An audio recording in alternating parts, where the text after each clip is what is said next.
if I'm looking to people for advice, it's because what I want to do isn't maybe what's popular. Mm-hmm. So it's easy to go along with the crowd and everybody's, but it's not what I don't think I should go that same road. I want to take the road less traveled. Yes. And I've also learned to not pray for an outcome because I truly believe that there's a bigger plan that we can wrap our heads around. And that's limiting if we pray. Like, for example, if you want to buy a house, I pray I get that house. That's how I used to be. Now I'm like, please let me follow whatever signs and listen. So the best house, the best location that's in my best interest is going to come to me and I'm going to know it when it's there. Because I think we get so hooked up on what we think is best for us, but sometimes we don't know what's best.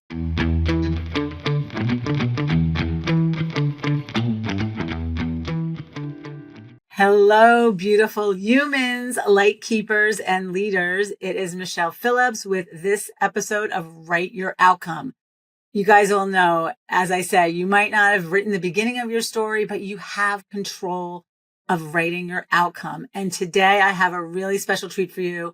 Danielle Fette, and I always say in the studio, like I feel like I'm in the studio. Hello, Danielle. Welcome. Hi. Thank you for having me. Really excited to have you. You're in a much warmer climate. I'm in New York and she's in Florida, which is still a little chilly, but not horribly. I mean, it's beautiful weather right now. No complaints. I know how cold it is everywhere else in the world. Yeah, we're like frozen solid. So as you know, my listeners know, I'm going to read Danielle's bio because I want to just get every juicy bit in this. She is an amazing person and you are going to learn so much from her today. So I like to do my guest justice. So I am going to read her bio and then we are going to, have a conversation. So this is her. Every decision I make starts with one question. What will help patients heal better and faster? Danielle is the co-founder and CEO of Fettech, and she's helping redefine what's possible in healthcare through regenerative medicine. Her mission is simple, yet bold. Let's create FDA-cleared devices that empower the body to heal itself and improve outcomes. There's outcomes for patients facing some of the world's most devastating injuries and diseases. The platform they use, multi-tissue platform, has led to 2 fabulous products. And she's going to tell us all about her products that are transforming how wounds, trauma, and aesthetics, why can't I say that word, are treated, helping patients recover faster and more naturally. She has more than 25 years experience in the medical device industry and a background in nursing. Danielle brings together science, patient care, and innovation. She's a keynote speaker. She's passionate about transparency and helping others see that regenerative medicine doesn't just treat symptoms, it helps patients truly heal and thrive.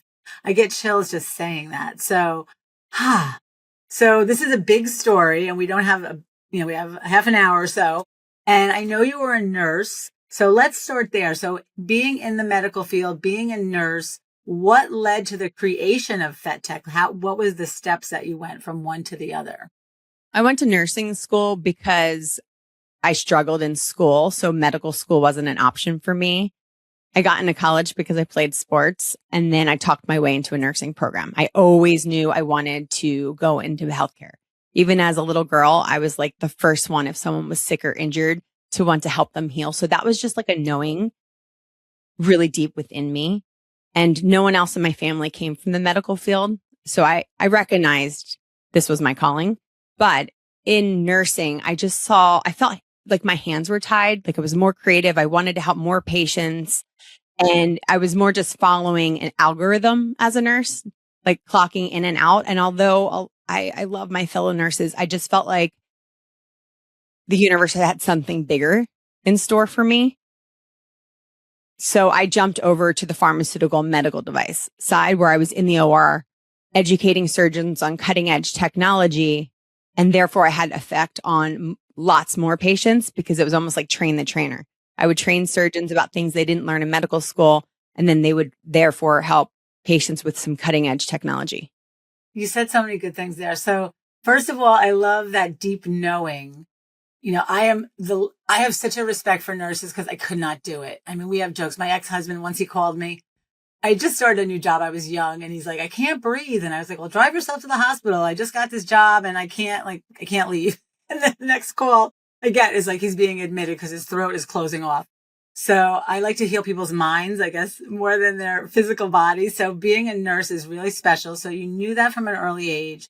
You followed it. And then I like the other thing you said, Danielle, about you knew it was bigger than you. And that's really tuning in. You know, many people, you know, they take a job or they get a job, and even if it's a bad decision, they stay there for way too long. You know, you moved over to the medical device side. Now you're doing training. And then how does this lead to the wound cream that you're known for now? After 10 years, 15 years doing this for multiple different companies, I job hopped. And then I realized each company I was with, no matter how big or small, it was all about profit. And they never put patients first. At the end of the day, it was what was going to drive revenue. We have to answer to a board. We have stock prices, or we're small and we want to get acquired by the bigger animals out there, like the Medtronics and the Pfizers of the world. So I was privy to the small startup and also the big Fortune 500 in pharma and medical device. And a lot of products are just like, there's lots of the same stuff out of there. Like, and companies were kind of fighting over the same market share. And then a company I was with had a new wound powder and device that they called regenerative medicine. And I had never heard about this. This was in 2006, 7. Never heard about regenerative medicine, but I'm like, wait a minute, this can't hurt a patient.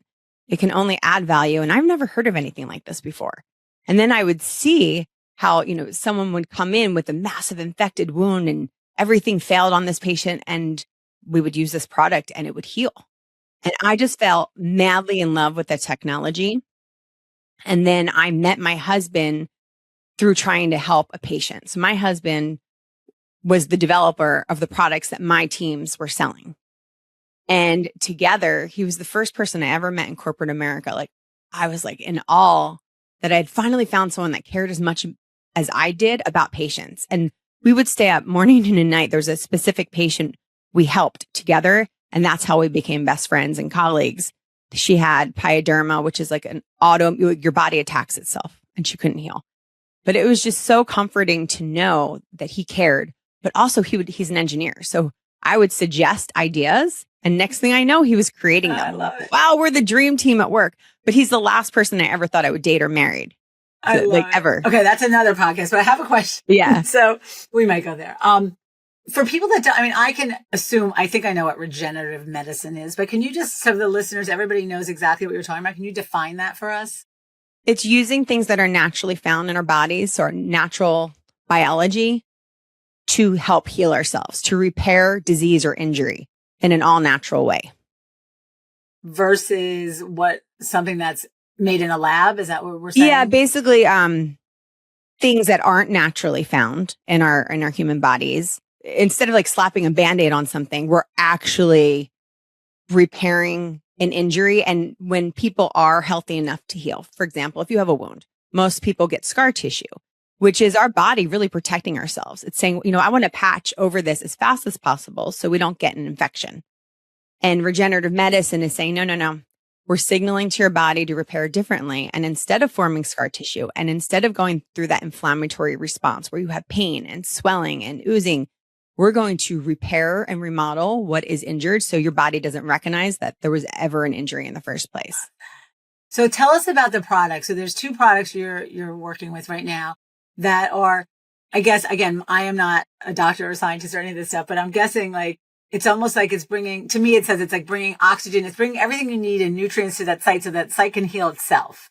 Is that what it's doing? Okay. So tell us about the products. We developed what's called the multi-tissue platform, basically taking multiple tissues and giving the body the biomolecules that it needs to signal, to identify injury, and then signal to repair that injury.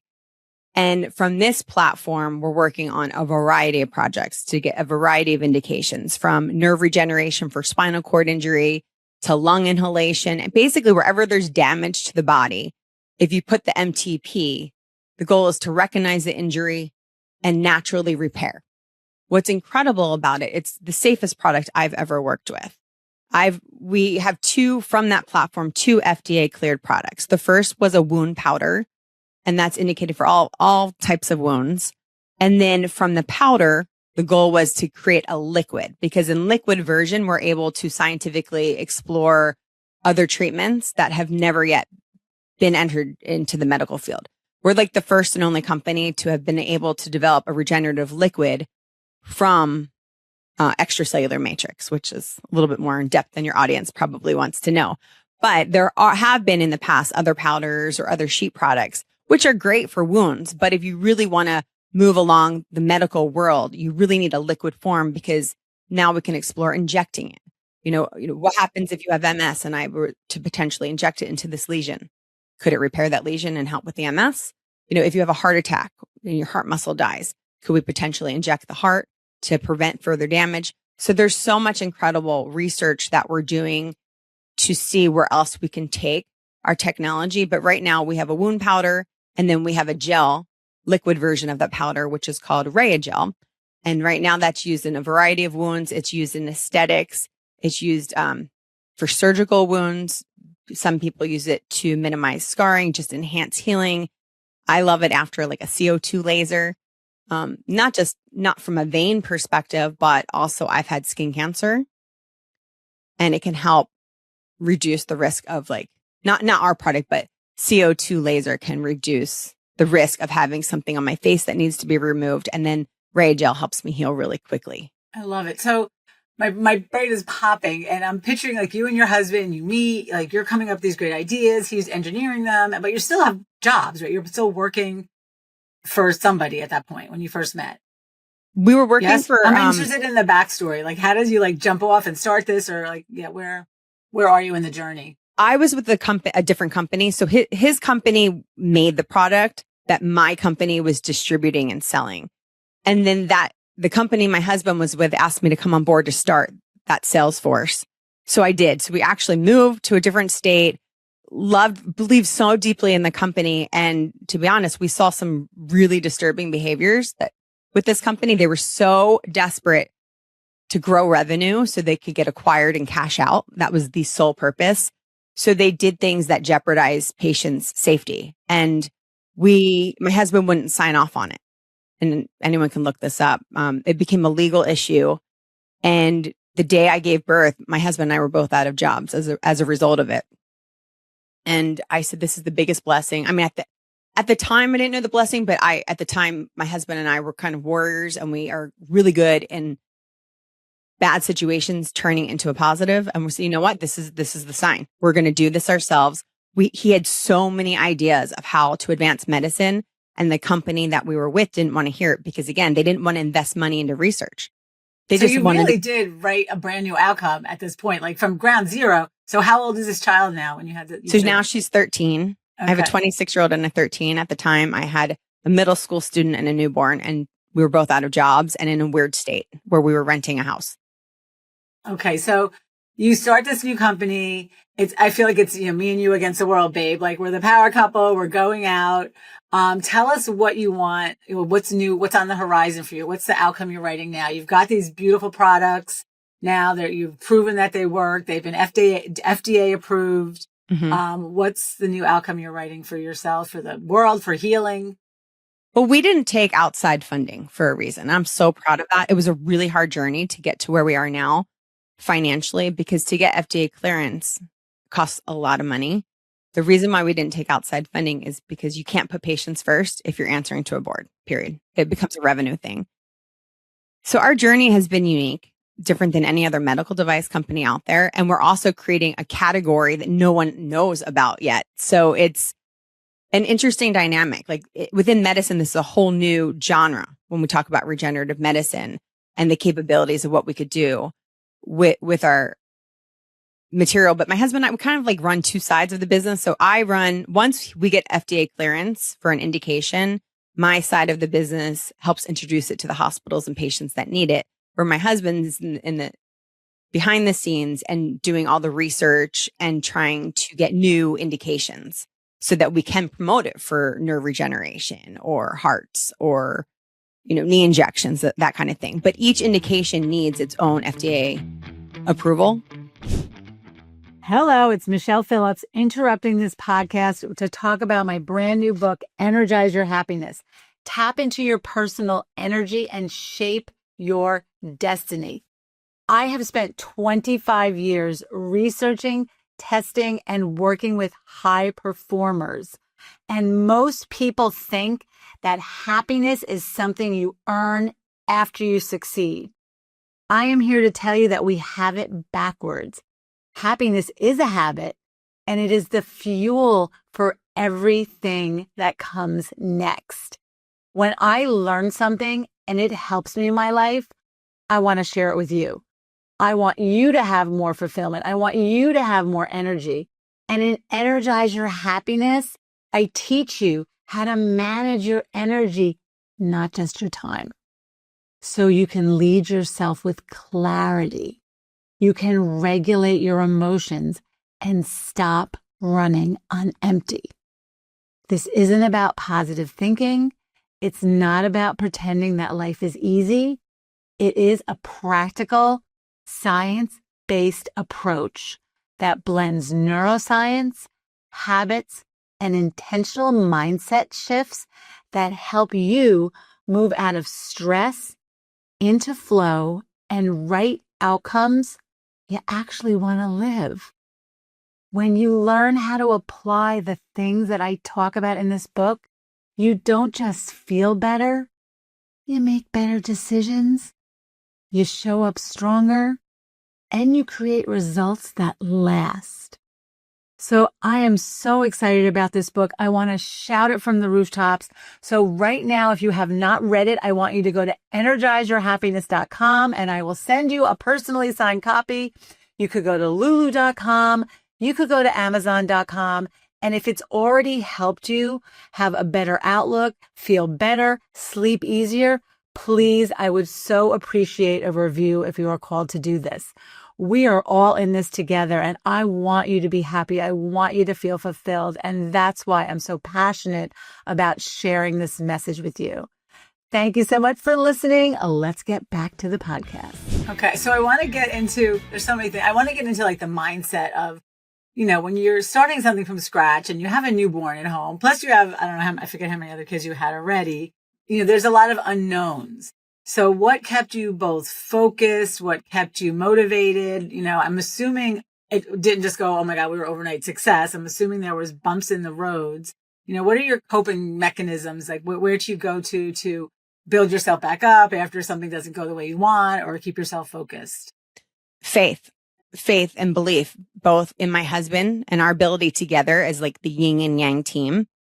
Whatever he's good at, usually I'm not as good and vice versa. So we make like an amazing team, but also faith in knowing that the products we were coming up with were that incredible, that there was a bigger plan and purpose. And I just had to trust, like, for us to be able to create this quality of product that's going to change lives the way it does. This was much bigger than me. And there were times where my car was repossessed because we had no money, robbing Peter to pay Paul. My house was in foreclosure once, and totally embarrassing. And just being on the floor of my closet crying and praying and tapping into faith that was so much bigger than me. A lot of praying to whatever you call it, whether God, universe, collective energy, but just knowing, like, learning how to go within and listen to that voice inside to help me make decisions. In the beginning, I was very fast paced and came from a place of like desperation, like needing to get this product to everyone. And then I learned when you do that, you can make bad decisions that are hard to clean up the mess from. So I got more quiet and still and more patient and leaned into anything that could help me quiet my mind and tap into like the voice inside of me instead of looking outside for answers. Okay, this is all what we're about and what we talk about on this show. So give us some examples. Can you give us some examples of what you do? What is the, you know, how do you tap into the voice? How do you know it's the voice? When, you know, what is it saying when you're listening to that internal wisdom? It took me a long time. Pausing really made a big difference. So I'm an impulsive person. I like to make decisions yesterday and move forward. I have learned to pause in my response to everything just to make just for clarity, because it's not like you just hear voices that tell you what to do. At least I don't. Some people do. So I learned to pause, and I've done every self-help thing you can imagine. From during COVID, I mean, I was joining groups with my psychic medium friends. I have a famous friend that we could go there too if you want. Yeah, I mean, I'm very woo-woo. I believe in anything. I had my Akashic records read last night. So yeah, I mean, I'm all down for that. I think anything that helps an individual feel as good as possible, like that's what you need to do. Whether it's church, I don't go to church. Some people thrive in that environment, but I joined like-minded people that made me feel good. I didn't have an ulterior motive. Like during COVID, I would join in circle groups and discuss like spirituality. I read a lot of self-help books. I've done meditation, hypnotic stuff where I was clearing trapped emotions or maybe from previous lives, but really tapping into what feels good, do more of that. And whatever is dragging me down and making me not feel good, get away from it. And that my emotions are my guidance system. Yes. So there's a saying, a mind that's open to everything. And you sound like you're a mind that's open to everything. So you're a nurse, you're rooted in medical field and science, but yet there's two parts of us. We're spirits and we're human beings. So I love what you're saying about, the pause and, the voice that doesn't come in your head and say, hey, Michelle, knock, knock. I have something to tell you. It doesn't do that. But when you're quiet, and you ask the right questions, I know every time I've done a presentation that didn't go well, or I thought, what the hell am I doing? Am I supposed to keep doing this? And it's like, what do you want from me, God or universe, like you said? And it's like, I'm not giving up on you. Are you giving up on you? Well, no, I'm not giving up. So we have to keep going. So I love that you're open to all these different things. Is there a book in particular that guided you or just? No, I can't say. I think it was just a collective focus. And like I said, really just slowing down and just paying attention to how I feel. We're really good at humans at convincing ourselves to do something that initially we weren't like sure of, or in deep inside that little voice. Then we talk to our friends to justify it. And so I learned that, like, if I have to talk and get outside of myself validation, I probably already know the answer. Yes. Probably already know. Else I wouldn't have to justify it and get like 5 different opinions on something. And usually what I find if I'm looking to people for advice, it's because what I want to do isn't maybe what's popular. Mm-hmm. So it's easy to go along with the crowd and everybody's, but it's not what I don't think I should go that same road. I want to take the road less traveled. Yes. And I've also learned to not pray for an outcome, because I truly believe that there's a bigger plan that we can wrap our heads around, and that's limiting. If we pray, like, for example, if you want to buy a house, I pray I get that house. That's how I used to be. Now I'm like, please let me follow whatever signs and listen. So the best house, the best location that's in my best interest is going to come to me, and I'm going to know it when it's there. Because I think we get so hooked up on what we think is best for us, but sometimes we don't know what's best. I love it. Like, send me my highest good. And the mantra I got years ago was this or something better. I'm looking for this or something better, because better what I need. I think I want this, but something better might be out there. So it's a really beautiful way to live, because it keeps you open. And I think it's so funny in this world how we get this, like, the scientists versus the metaphysic people. And it's like, it's not proven yet, but like, that's what science is, right? It's trying to prove new things and think bigger. And so why do we get in this, kind of argument between, if it hasn't been proven, it can't be true? It is so true. My husband's an engineer. He's not a scientist. And I always ask him, what is the difference? And he said, an engineer fixes things. So there's a problem, I come up with the solution. Scientists will, for the most part, research why something's fixing the problem. They're not actually fixing the problem. They're figuring out, why isn't this working? And why would this fix it? And I'm like, even with our product, we don't really know 100% how it's working. We don't. I'd be lying if I told you that. But what I know is how safe it is and how it's never harmed anyone. And we've used this on hundreds and hundreds of thousands of patients. But we're all energy. I know this because our product works through signaling and communicating. We are 100% energy. So you have to believe, when you see miracles every day in the hospital, it's like, you have to believe in something greater than you. Oh my God, I'm getting chills. Tell us, do you have a success story that you could share with us? Well, the first success story I ever had and how I fell in love with my technology is there was a baby, a neonate that was born with an open abdomen. And typically doctors don't like trying new products on a baby. They don't. It's not indicated. A neonate is a preemie, I'm assuming. Right? Yeah, tiny little baby, like a 1 pound born baby. Prematurely, absolutely, Yeah, in the NICU. And they're guts, their intestines were exposed because their belly is actually born, not formed. And the doctor and the family looked at me and said, this baby's going to die. And I just remember bawling. Like, I can't hold it together. I feel people's emotions deeply. So I looked at these parents and started crying, and I'm like, I'm begging you, please try it. I really believe it's going to work and you have nothing to lose. And they tried it. And 5 days later, the abdomen, the stomach was healed and the baby lived. And that's the first time in my life. I felt like God. I mean, felt like Tinkerbell, like sprinkling her magic dust everywhere. I'm like, I cannot believe because of me that this baby's, because I had the courage to say, please. That when most people, if a doctor says no, a lot of people just walk away. And I said, I'm begging you because I just knew that it would work. And that changed me forever. It changed me that no matter how. Now I want to ask you, that knowing came from inside, right? It didn't come from a book. No. Yeah. It didn't come from a book. So that's what I want people to hear that are listening to this, that each of us has this deep knowing and wisdom inside of us, but yet we're always looking to the experts. How many minutes should I be in my target heart rate? And how much should I eat at this time? And I'm not saying the experts are giving you these guidelines, but everyone listening, I want you to tune into your guidance. What is your gut telling you? What is your, what's your intuition telling you? And I love that you said, like, you just knew. You don't know how you know, but it just, something was so deep within you. And I feel like as I listened to your story, Danielle, you've always just known. You knew you wanted to be a nurse. You knew when you got into the field that wasn't fulfilling you. So you went to the, technical side. And then when you met your husband, you knew that it was bigger than you. So it's everyone. I always like to take everyone's story and then try to help others. So everyone listening, everyone has this guidance in them, but most of us are just ignoring it and, plowing through that little like twist in your gut or that, the chill you get when someone walks in a room or whatever. And Danielle's living proof that when you do this and the fact that I feel like it's, kind of you guys against the world because the medical industry, the pharmaceutical industry is so big and it's not, the goal for this company is not profits and politics, right? It's healing and helping, which is a very different, and at all costs where you got your car repossessed and, the things you told us. But when you know something's bigger than you, you're going whether anyone's coming or not. Like, it's like that full body yes. And I'm feel like that's how you guys have been, and is your husband like this? Is he more practical? Is he? He's open. He's not as woo-woo as I am for sure.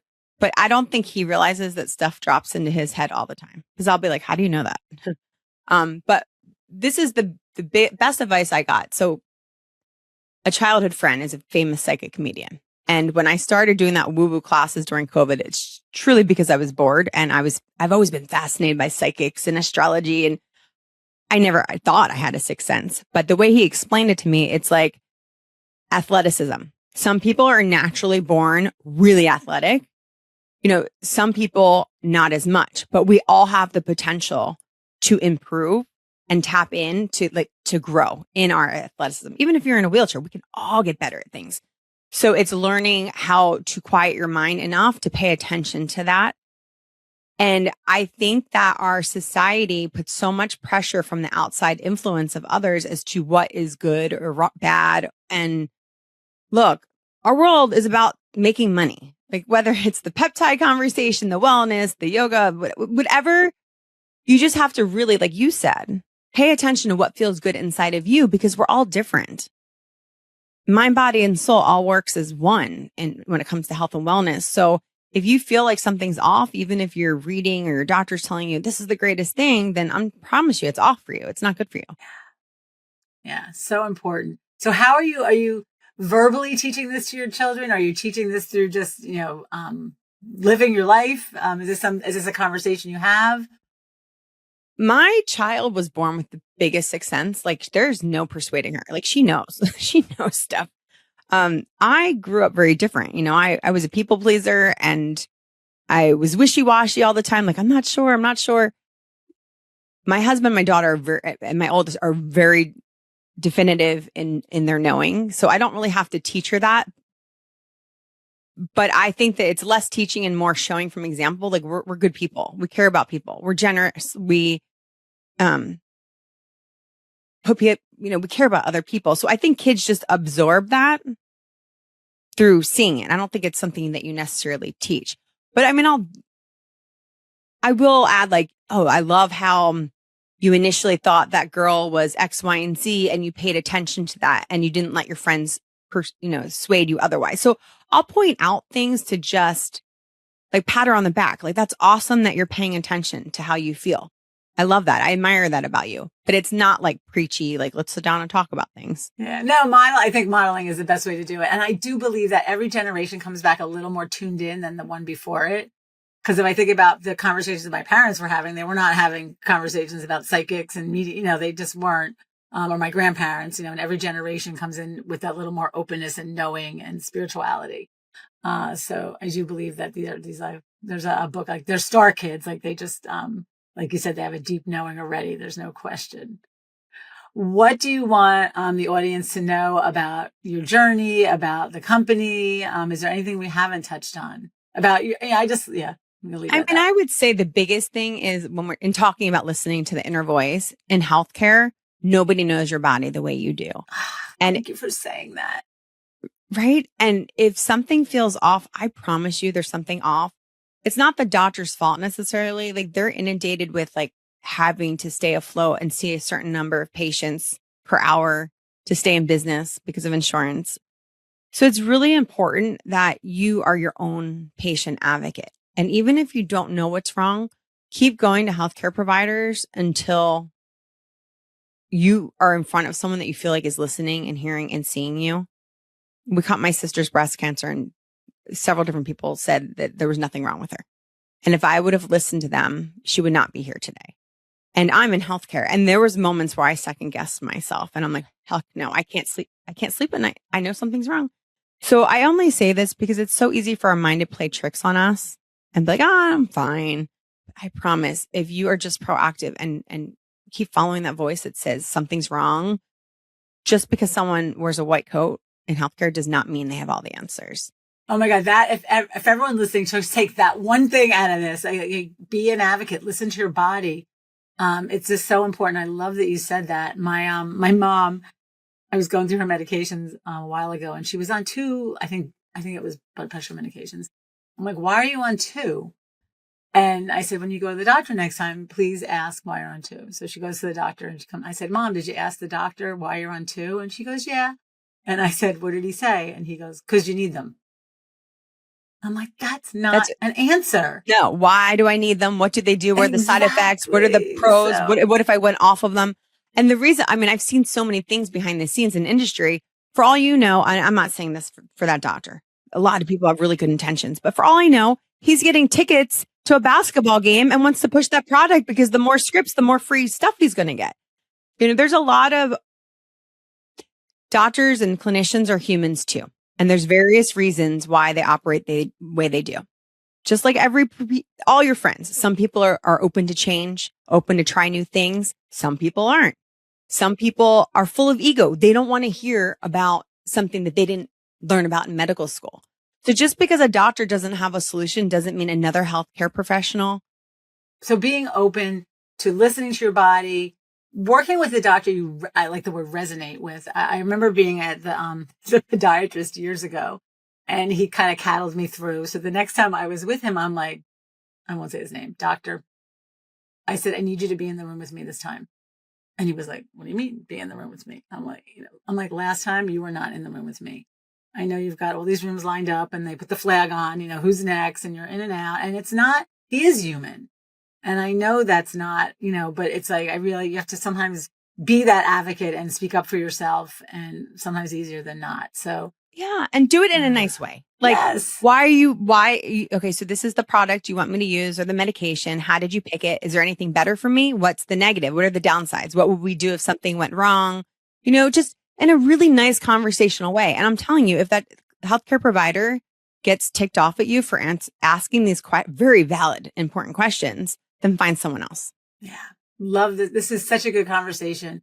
So if you have any final words of wisdom for people, well, you just gave us so much already, but is there anything you want to leave us with, or?